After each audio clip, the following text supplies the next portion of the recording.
Bom dia, terceiro ano. Vamos dar continuidade aos nossos estudos de Sociologia com o tema do capítulo 4, Modos de Produção, parte 1.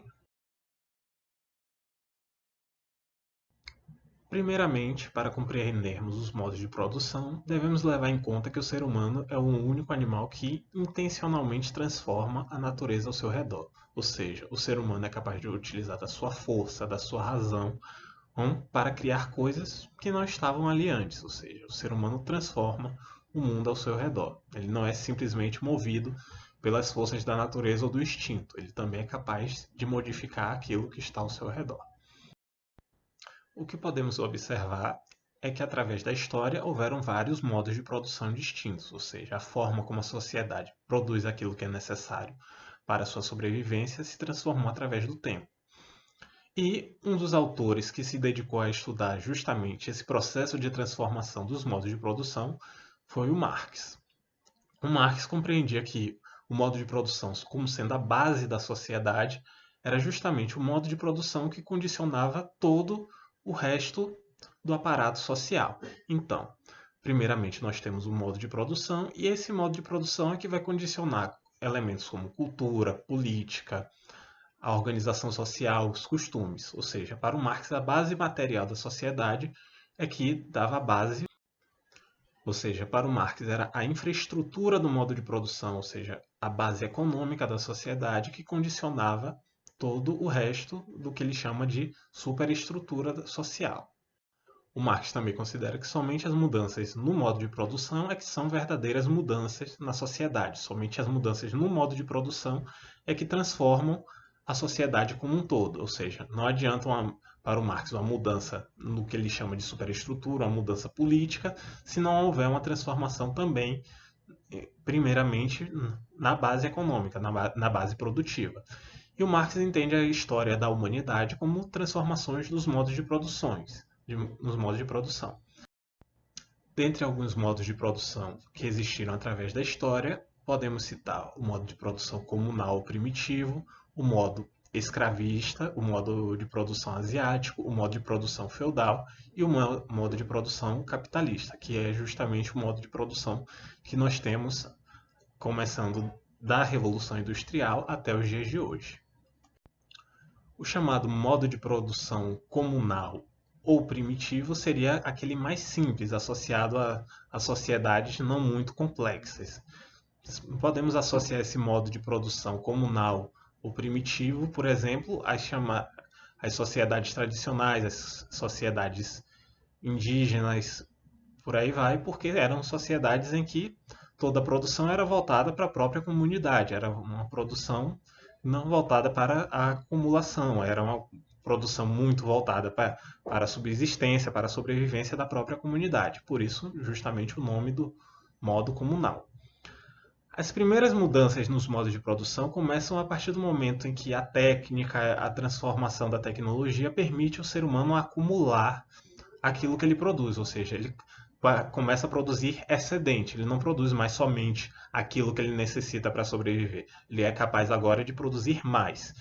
E é justamente cada vez que esse ser humano passa a produzir excedente, há aí então uma mudança nesse modo de produção e, consequentemente, uma mudança na sociedade.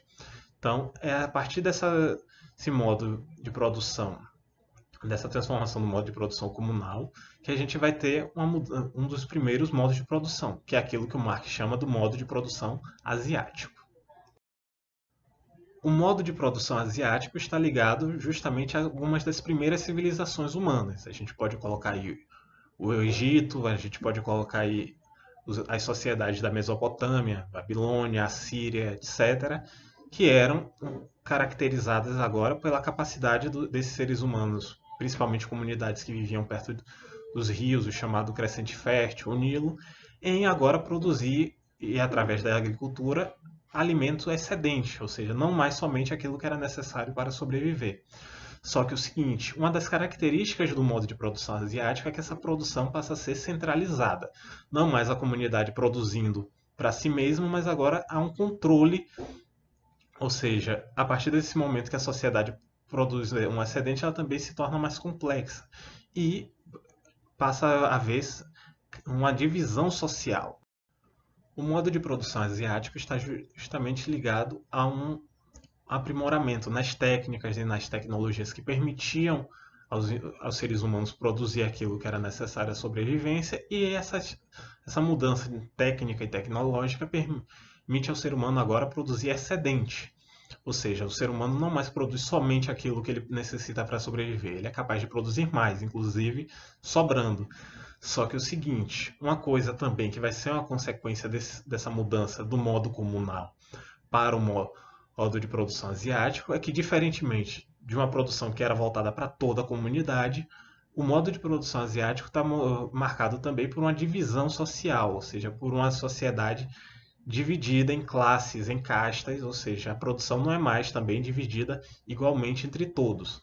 Como ela agora não é somente uma produção para sobrevivência, ela também é uma produção que é dividida entre os membros da sociedade, de forma desigual.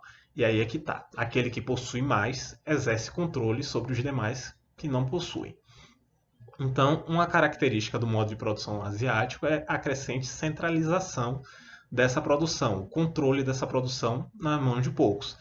Então, você passa a ter uma centralização política. Nós podemos lembrar aí que o Egito, a Babilônia, a Síria são sociedades em que predominava um controle muito grande do Estado, ou seja, o faraó, o imperador, controlava todo o resto da sociedade, e cabia à grande maioria somente produzir, ou seja, trabalhar.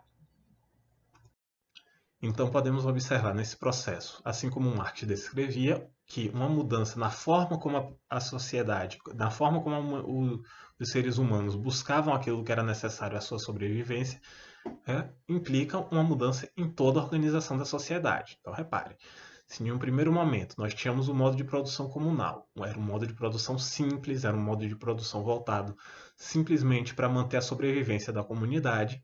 A partir do momento que o ser humano é capaz agora de produzir mais, ou seja, de produzir um excedente, a sociedade como um todo se transforma.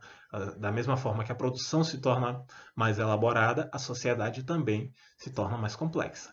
Mas, como estamos observando, neste primeiro momento, o que acontece é justamente um movimento de centralização. A partir do momento que essa produção se complexifica, a sociedade como um todo perde, de certa forma, esse controle sobre a produção, ou seja, esse controle passa a ser cada vez mais exercido por poucos.